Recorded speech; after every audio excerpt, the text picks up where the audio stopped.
sur les sites névralgiques, les attentats contre les représentants des pouvoirs locaux, comme leurs prédécesseurs idéologiques, les bandéristes qui étaient acolytes de Hitler. Ils essayent d'agir par le biais des groupements de saboteurs. C'est bien ce type de groupement qui a organisé un attentat sur le pont de Kerch par ce groupement.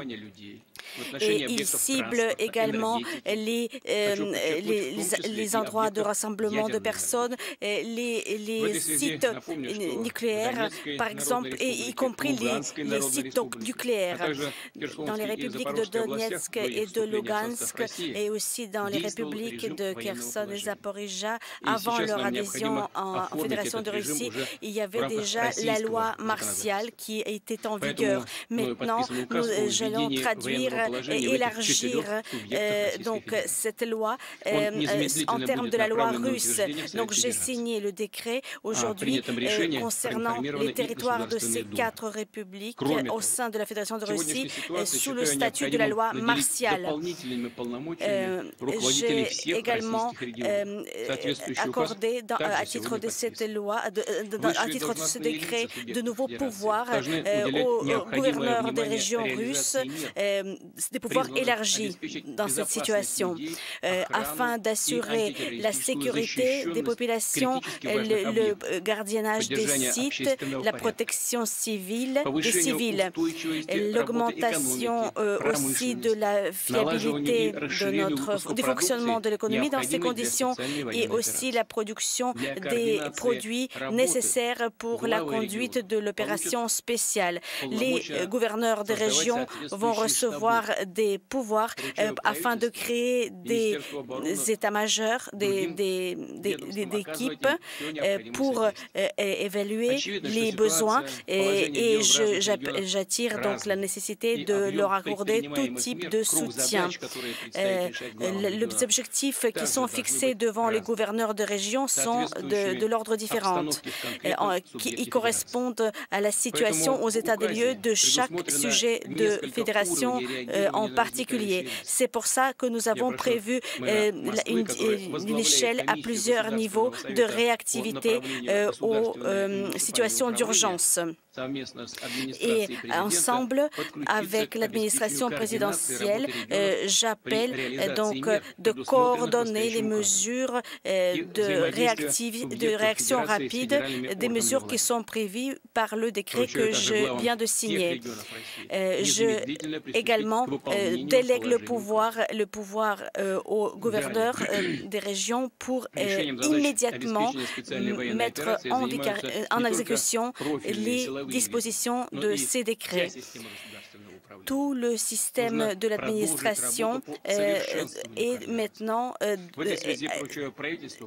fait face à ce défi d'une nouvelle coordination accrue et donc un centre de coordination sera créé et c'est le chef du cabinet du ministre qui va prendre la tête de cette cellule de coordination. En son sein, il y aura également les représentants des ministères sociaux, le ministère de l'économie, le représentant du Conseil d'État et des autres structures étatiques pour permettre la plus large représentativité de cette cellule de coordination. Nous sommes aujourd'hui très fiers de tous ceux qui remplissent leur devoir de nation, de défendre la nation, le devoir de soldats, quelles que soient les tâches qu'exécutent nos militaires, ils doivent être dans de bonnes conditions.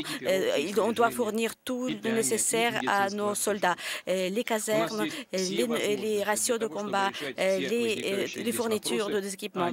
Et nous avons tous les moyens pour fournir tout ça au niveau qui est le nôtre, qui est le niveau de notre pays, qui est le niveau de moderne.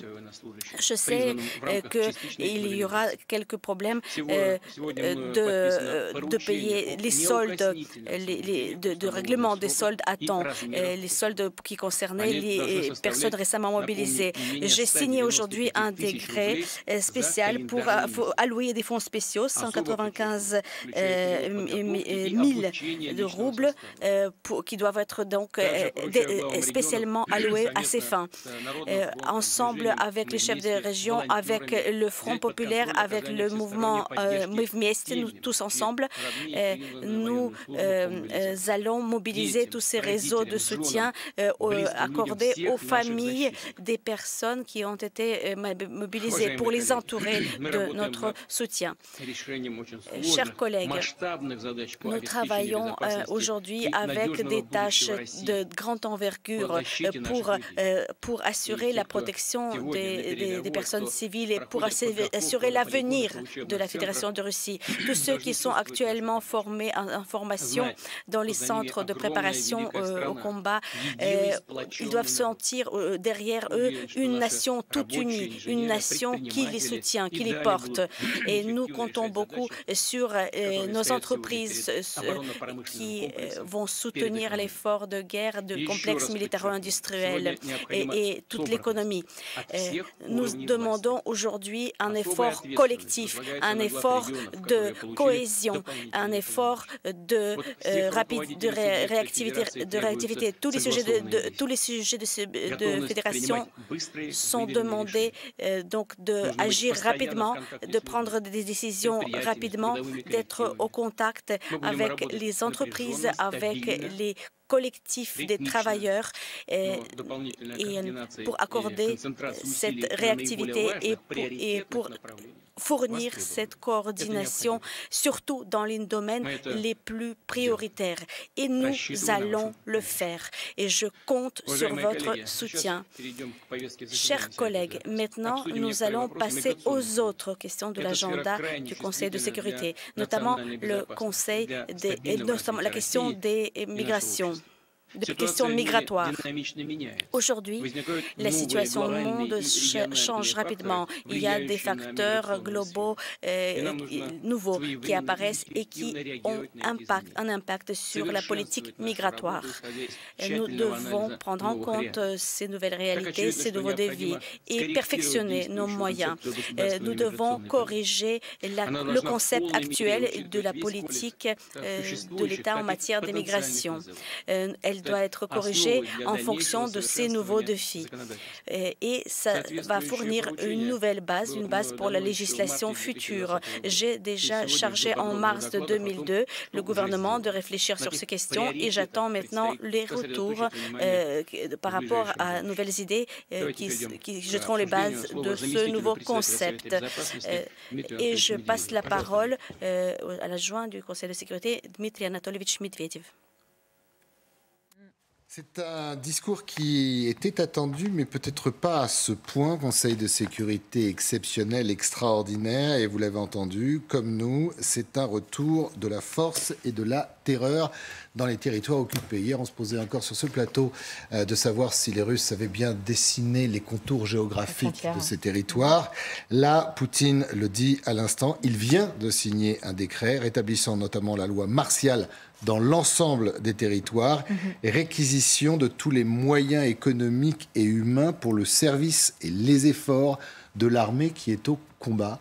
Le joug est tombé sur les 4 territoires annexés avec une loi martiale en plus. Ça veut dire que toute personne, on est un peu dans la France que nous n'avons pas connue, mais l'histoire nous le rappelle, après 40 et l'invasion des nazis, c'est-à-dire que toute personne qui s'opposera, bien évidemment, aux lois dictées par Moscou sera considérée au mieux comme un terroriste, au pire comme quelqu'un de mort. Il y a un vrai durcissement du ton là, chez Vladimir Poutine qui en effet décrète la loi martiale, que tout est immédiatement applicable. Il y a un centre de coordination qui se met en place pour toutes les régions annexées.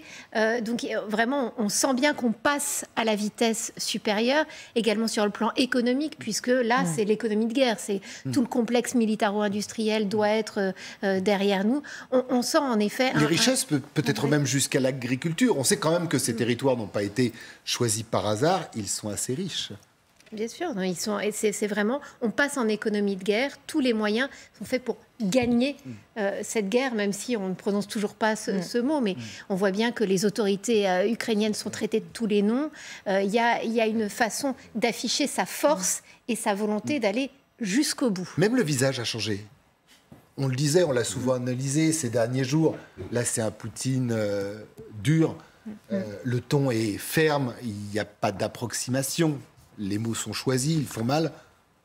Oui, moi je pensais juste aux ressources. Ça fait 8 ans que les ressources sont pillées en Ukraine sur les territoires occupés. Il ne faut pas oublier que le charbon, le fer, tout ce qui pouvait être pillé a été pillé. Donc je crois qu'il ne reste plus grand-chose.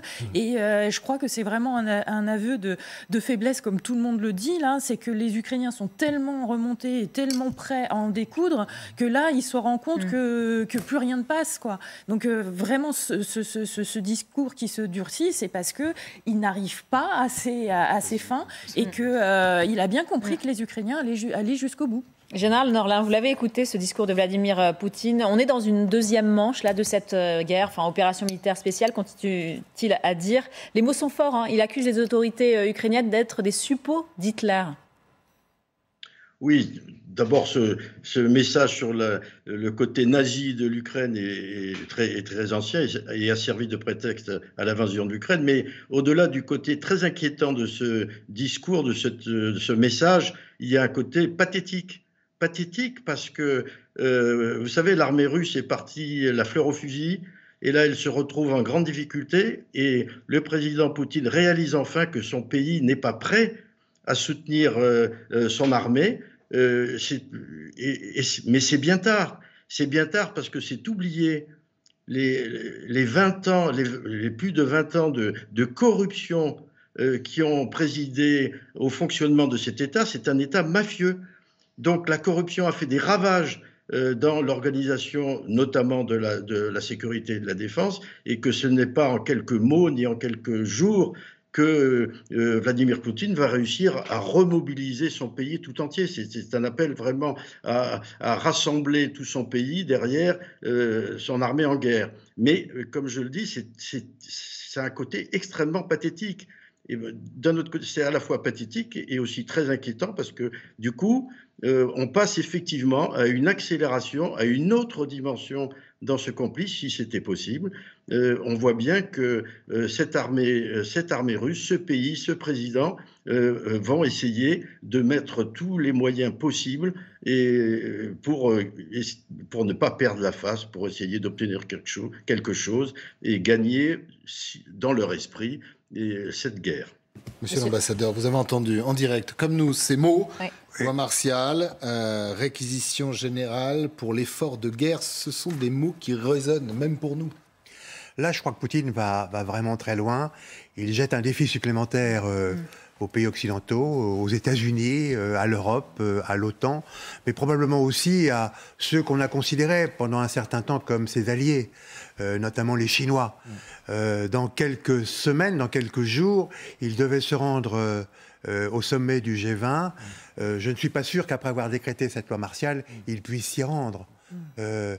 Qu'est-ce qui pourrait l'empêcher? À Bali, c'est lui, ça sera sa décision à lui, mais il est invité naturellement par le président qui est indonésien à l'heure actuelle, donc ça se tient à Bali. Simplement, on parle même d'une rencontre éventuelle avec Joe Biden. Et bien sûr, mais ça paraît compliqué. Vous avez raison. Ce qui était aussi intéressant, ça serait l'attitude de Xi Jinping, renouvelée pour 5 ans dans son mandat de tout puissant président de la Chine, qui n'accepte pas cette guerre depuis le début. Et maintenant, la chose vient d'être aggravée par la déclaration de la loi martiale. Le deuxième aspect, c'est que la déclaration d'hier soir du général qui commande l'ensemble de l'opération en Ukraine était susceptible d'être analysée comme une prise de pouvoir par le général sur son territoire. Il disait, maintenant c'est moi le patron, je vais mener ma guerre comme je l'entends. Et comme je l'entends, ça veut dire que premièrement, je fais sortir les civils, deuxièmement, c'est peut-être pour tout bombarder, et troisièmement, s'il est nécessaire de retirer les militaires russes de l'enclave de Kherson, je le ferai. Là, ça vient en sens inverse, puisque les pouvoirs de la loi martiale ne sont pas donnés à des généraux, à des militaires, mais aux gouverneurs. Et les gouverneurs, ce sont des représentants du Kremlin. Ce ne sont pas les militaires. Qui ont toute autorité autorité, qui auront même toute sur autorité, la loi et sur la population. Civils et militaires. C'est et énorme. Ça, pour les militaires, et même pour le général, le nouveau général, commandant en chef de l'opération, c'est pas une excellente nouvelle. C'est une forme de désaveu, c'est Emmanuel Dupuis, pour le général Sourovikine. C'est une forme de désaveu, certes, ou en tout cas c'est une forme de mise en minorité de remise en cause plutôt de sa pleine légitimité, mais il y a aussi un élément qu'il faut analyser. La loi martiale a un autre effet. C'est-à-dire que maintenant, les militaires qui refuseront de combattre seront soumis à la loi martiale, ce qui n'était pas le cas jusqu'à présent. C'est-à-dire qu'il y a un durcissement aussi face à la désobéissance ou face au phénomène de mutinerie. Le président Vladimir Poutine avait renforcé déjà la loi. Je vous laisse finir, mais tout acte, pour que celles et ceux qui nous regardent comprennent bien, tout acte qui ira contre l'armée russe, des soldats russes, sera sanctionné. Ce qui était jusqu'à présent pas le cas, ou en tout cas, puisque c'était des militaires professionnels, ils avaient le droit, entre guillemets, de ne pas combattre. Donc ça veut dire qu'il va y avoir un durcissement vis-à-vis des troupes sur le terrain, qui seront obligées de combattre, avec sans doute un rôle particulièrement à craindre de la société militaire privée Wagner, ou des troupes tchétchènes qui, on le sait, ont pour mission aussi de forcer les combattants à se positionner au combat et pas et de ne pas refuser ce combat. Alors, vous avez raison, c'est pas forcément un désaveu, je ne le dirais pas comme ça. En tout cas, c'est une reprise en main directe du Kremlin sur une opération qui devient de facto une conduite opérationnelle menée directement par Vladimir Poutine. Donc ça, c'est un élément important.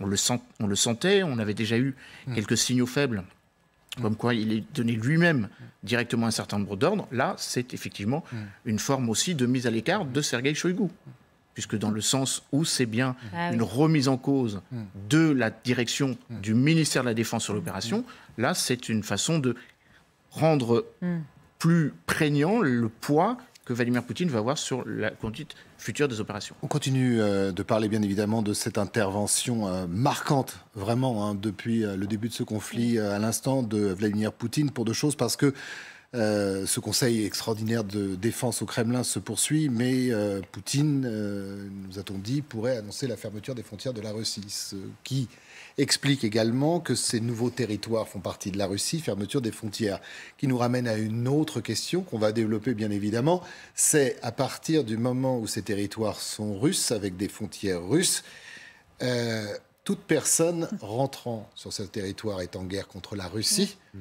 mais tout armement provenant de l'Occident, qui arrive aussi pour frapper sur ce territoire, est-ce qu'il n'y a pas ce problème de co-belligérance que l'on évite comme on peut depuis 8 mois ? En tous les cas, c'est une menace que fait planer Vladimir Poutine depuis qu'il a annexé ces territoires officiellement, en disant qu'il pourrait bénéficier de la même protection en fait que la Russie elle-même, puisque ce sont des territoires russes. Mais depuis 10 minutes, on sait. Oui, qu'il passe en effet à la loi martiale. Il veut dire, je suis très sérieux sur le sujet. Oui, c'est une façon évidemment d'essayer de faire reculer les Occidentaux et de faire reculer aussi les Ukrainiens. Mais on voit bien que ça ne fonctionne pas. Enfin, on voit bien la détermination sans faille de l'Ukraine et la détermination des Occidentaux à continuer d'armer l'Ukraine. Depuis qu'il y a eu, depuis une semaine, ces bombardements, cette utilisation massive de drones, on voit bien le soutien renouvelé de l'OTAN, des Américains à cette armée ukrainienne. Donc c'est évidemment la menace qu'il fait planer, mais il y a très peu de chances que ça fasse reculer les Ukrainiens armés par les Occidentaux. Les Américains qui, hier encore, on pourra peut-être écouter d'ailleurs le témoignage, indiquaient qu'il fallait absolument armer les Ukrainiens maintenant.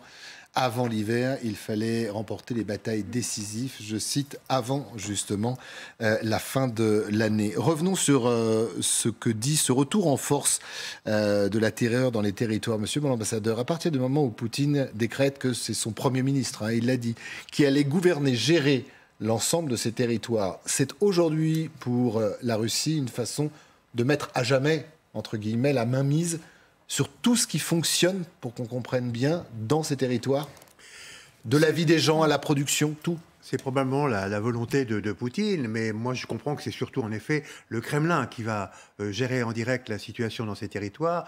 Le Premier ministre étant désigné parce que c'est lui qui coordonne l'action des différents ministères. Mais le Premier ministre, encore une fois, jusqu'à présent, ne s'est jamais exprimé publiquement sur cette guerre. Et le Premier ministre peut-être même se gardait une possibilité de manœuvre pour la suite. Maintenant, il est en effet mouillé dans cette affaire, puisqu'il est chargé d'appliquer la décision de la loi martiale avec les gouverneurs. Les gouverneurs qui sont tous en réalité nommés par le Kremlin. Mais ça va changer la vie des habitants, ce que vous disiez tout à l'heure. Oui, alors on peut aussi avoir à l'esprit qu'il s'agit, comme la mobilisation partielle, d'une loi martiale partielle, puisqu'elle concerne que 4 oblats. On n'est pas sur la loi martiale sur l'ensemble du territoire russe. Donc certains critiques vont certainement mettre en avant que cela arrive un peu tard et que cela ne va pas régler les problèmes auxquels font face les forces armées qui sont en train de perdre le combat. Mais vous l'avez dit tout à l'heure, c'est aussi une façon pour Poutine de s'enlever des oppositions. Parce que, il l'a bien dit, tout ce qui se passe, tout ce qui est produit dans ces territoires-là, iront à l'effort de guerre et aux troupes sur le terrain, c'est clair. C'est une façon de dégager le terrain et c'est une façon de dire que maintenant, s'il y a des opérations contre la Russie, ce sont des opérations terroristes. Voilà. Et donc on passe d'une opération militaire, enfin une opération militaire spéciale, ou l'opération spéciale tout court, à une opération antiterroriste. Et donc forcément, la manière de répondre sera encore plus violente contre les actes de sabotage. Et autre élément, et la Russie l'utilise fréquemment, c'est l'effet miroir. En disant, nous mobilisons et nous faisons une loi martiale en accusant les Ukrainiens de l'avoir fait avant. C'est une réponse à la loi martiale qui a été appliquée et qui a été présentée comme quelque chose qui ramènerait 70 ans en arrière. Un peu plus de 14 heures, si vous nous rejoignez, Vladimir Poutine annonce justement qu'il instaure cette loi martiale dans les territoires annexés, annonce faite en direct à la télévision russe lors de son conseil de sécurité. Réécoutons-le, le chef du Kremlin. Dans les républiques de Donetsk et de Lugansk et aussi dans les républiques de Kherson et Zaporizhzhia, avant leur adhésion en Fédération de Russie, il y avait déjà la loi martiale qui était en vigueur. Maintenant, nous allons traduire et élargir donc cette loi en termes de la loi russe. Donc j'ai signé le décret aujourd'hui concernant les territoires de ces 4 républiques au sein de la Fédération de Russie, sous le statut de la loi martiale.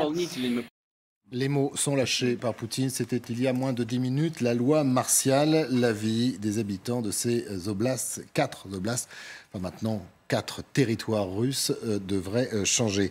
Merci d'être avec nous, Général Chovancy.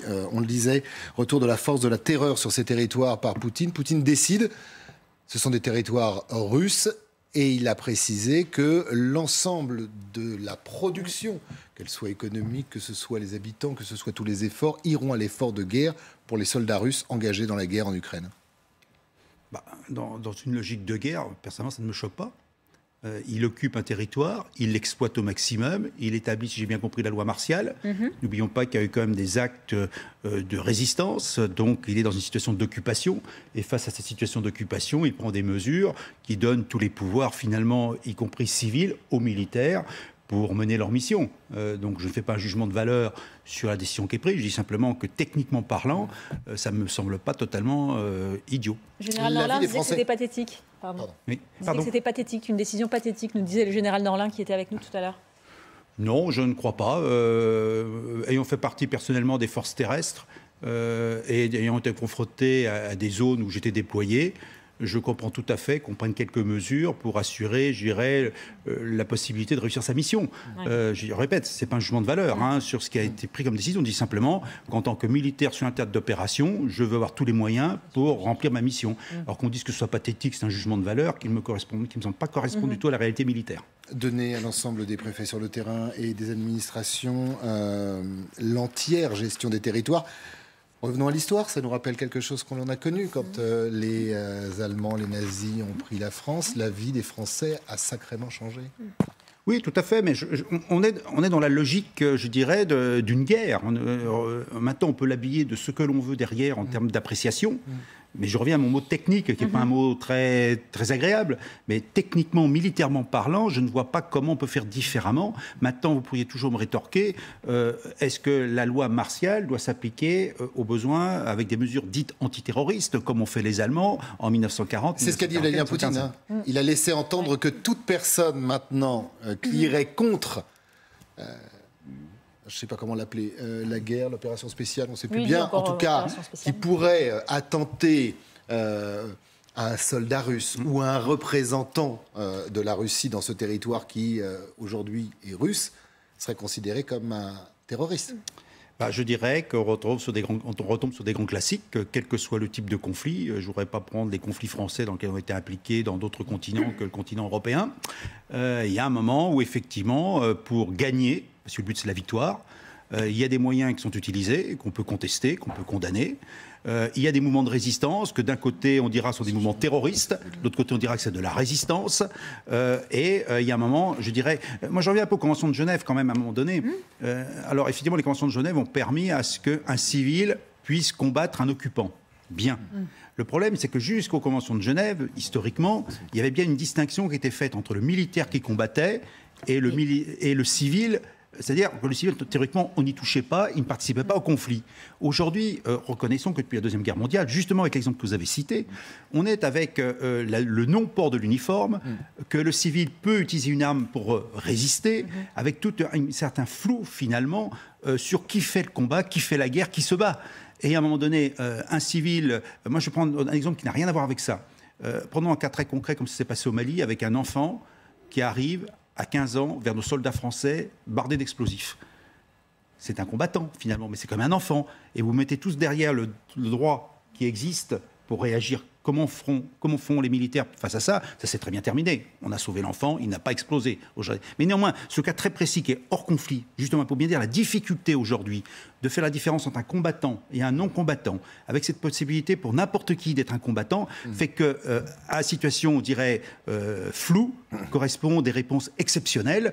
Et là, Poutine les assume complètement en disant « Oui, je fais appliquer une loi martiale parce que mes soldats n'ont pas à être tués, entre guillemets, par des actes dits terroristes ou par des actes de résistance pour les autres. » Et je crois que les images que l'on montre depuis ce matin des évacuations à Kherson et de la décision de l'administration pro-russe de faire partir les civils qui sont, on peut peut-être le dire, plutôt favorables à la Russie, en tous les cas qui font le choix d'aller en Crimée, c'est une façon aussi de clarifier les choses.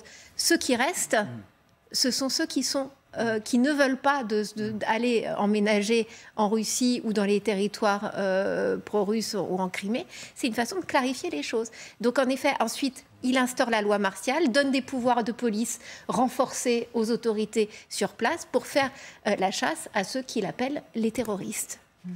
Après, on va écouter Vladimir. Je voudrais juste savoir, moi, si ces gens ont le choix ou pas, hein, parce qu'on n'en sait rien. Est-ce qu'ils ne sont pas poussés en Russie et déportés finalement? Ça, on n'a pas l'information, on ne leur a pas posé la question non plus. Donc, ça se trouve, ils n'ont pas le choix. Donc, il faut revenir un petit peu sur la réalité. Alors, les images, on les reverra tout à l'heure. Hein, l'encadrement est léger, mais vous avez raison de se poser la question, d'autres le font aussi, de déportation, d'exode pour certains. En tout cas, après ce qu'a dit Vladimir Poutine, je pense que tout est prêt pour pouvoir le faire. On va écouter le chef du Kremlin qui a donc signé ce décret qui prévoit l'instauration de la loi martiale. Tous les pouvoirs seront confiés aux gouverneurs des régions annexées. Réécoutons-le.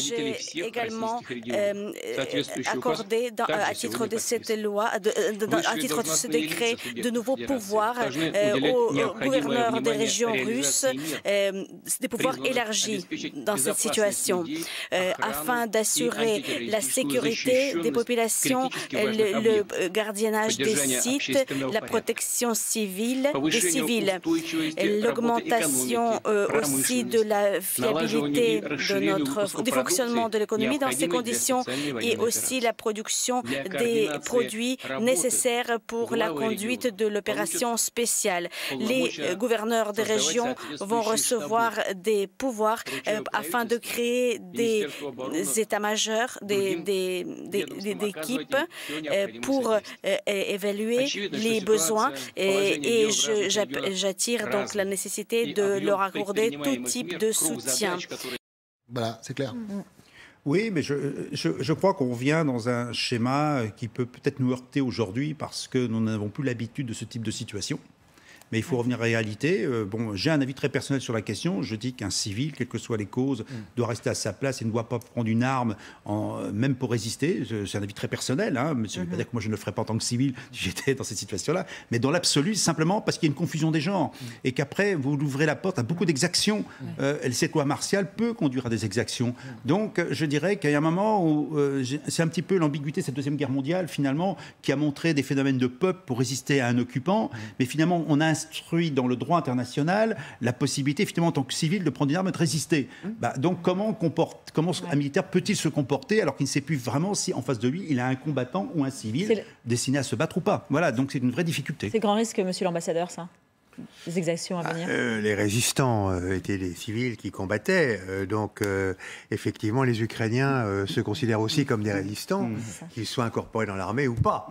Et j'ai l'impression que l'Allemagne nazie considérait nos résistants comme des terroristes. Ça va nous rappeler quelque chose. Oui, et effectivement. Nous, des résistants. Et je pense que la décision de décréter la loi martiale dans ces oblasts va accroître les opérations de résistance.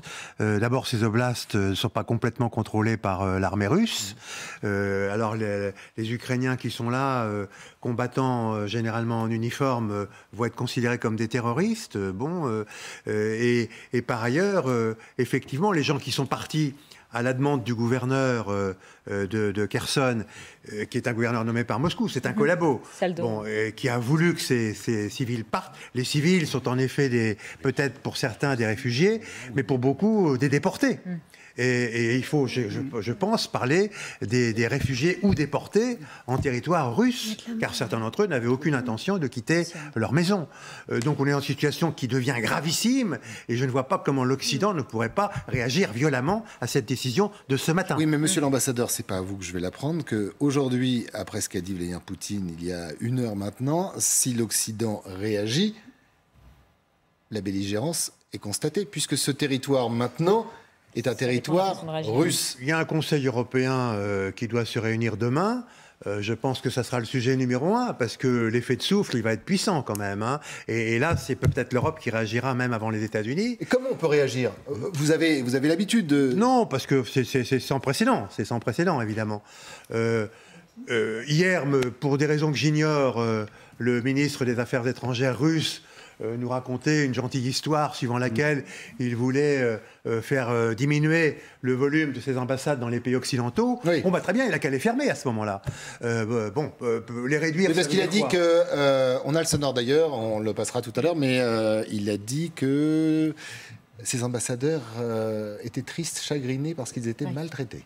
Voilà. Oui, enfin, ils ne sont pas si maltraités que ça. Il n'y a pas de manifestation. On peut le prendre, monsieur l'ambassadeur, sur le ton de la boutade. Hein. On n'a pas changé le nom des rues autour de l'ambassade de Russie à Paris. On aurait pu les changer. On aurait pu donner le nom de héros ukrainiens, par exemple. C'était dans les possibilités de la municipalité de Paris de faire ça. Enfin, il y a un tas de choses qui ne sont pas à l'ordre du jour.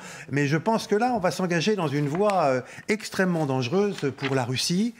C'est peut-être le pas de trop. Merci d'être avec nous. Voilà, pour vous présenter à nos téléspectateurs, vous êtes un Français, vous êtes boulanger, vous êtes expatrié à Odessa, vous êtes de passage. Alors, je ne vous demanderai pas de la géostratégie ou géopolitique, mais juste quand vous entendez Vladimir Poutine, on sait qu'Odessa a été frappée encore hier, je crois, par les troupes russes. Quand vous entendez Poutine décréter une annexion totale, que ces 4 oblasts sont maintenant un territoire russe, que la population, quelque part, vivra à l'heure russe, et que toute contestation, quelle qu'elle soit, sera considérée comme du terrorisme. Vous réagissez comment ? On réagit dans le sens où il est en train de soulever encore plus les civils ukrainiens contre son annexation, parce que c'est... Lui, il dit ça m'appartient, mais non, ça ne lui appartient pas. Ça appartient aux Ukrainiens. Il va soulever de plus en plus les civils. Les civils qui n'avaient pas pris les armes, il y en a déjà beaucoup qui ont pris les armes. Cette fois, vont les prendre vraiment. Parce qu'ils n'accepteront pas. C'est pas possible. Ils ne reculeront pas. L'Ukrainien ne s'arrêtera pas. Il veut tout récupérer jusqu'à la Crimée. Ils y arriveront ou pas. Mais poser les armes et dire oui, d'accord, c'est annexé, c'est à lui, c'est la loi martiale. Non, pour lui. Intéressant parce qu'on a toujours entendu des politiques, à commencer par Volodymyr Zelensky, le président, parler justement d'un jusqu'au boutiste. De toute façon, les négociations, c'est terminé tant que Poutine sera là. Et la Crimée est là. Mais vous les rencontrez chaque jour, ces Ukrainiens, vous leur parlez pour eux aussi. C'est-à-dire que l'Ukrainien qui est là, qui vit, qui travaille chaque jour, qui n'a aucune relation avec le pouvoir politique, pense exactement la même chose. Exactement la même chose. Je vais dans plusieurs villes, comme vous le savez, je distribue mes fameux croissants, mes pains au chocolat, j'essaye de soutenir les gens. Vous le faites encore parce qu'au début de la guerre, il y avait une petite interruption. Vous n'aviez pas tous les ingrédients qu'il fallait. Oui, en fait, j'ai réussi à avoir un camion avec du surgelé, des croissants surgelés et tout, donc je continue. Et je suis de passage ici pour refaire un camion, justement. Donc je rencontre les soldats, je rencontre les civils, des gens âgés, des gens de tout âge, et tous se soulèvent contre Poutine.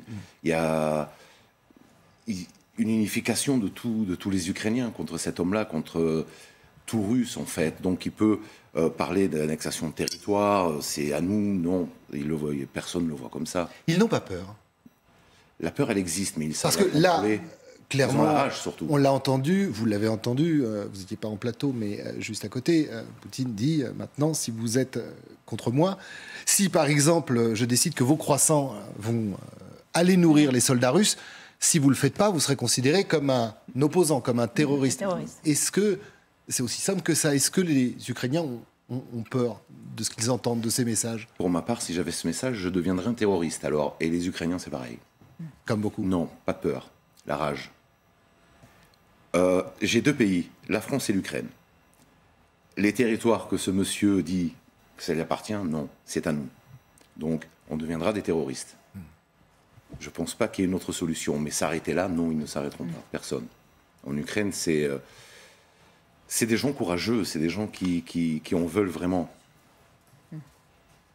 Je pense que c'est comme ça là-bas. C'est très compliqué, en fait. C'est très compliqué. C'est à la fois compliqué et très simple, vouloir défendre sa terre et résister jusqu'au bout. On l'a fait, d'autres peuples l'ont fait, continuent à le faire, les Ukrainiens aujourd'hui.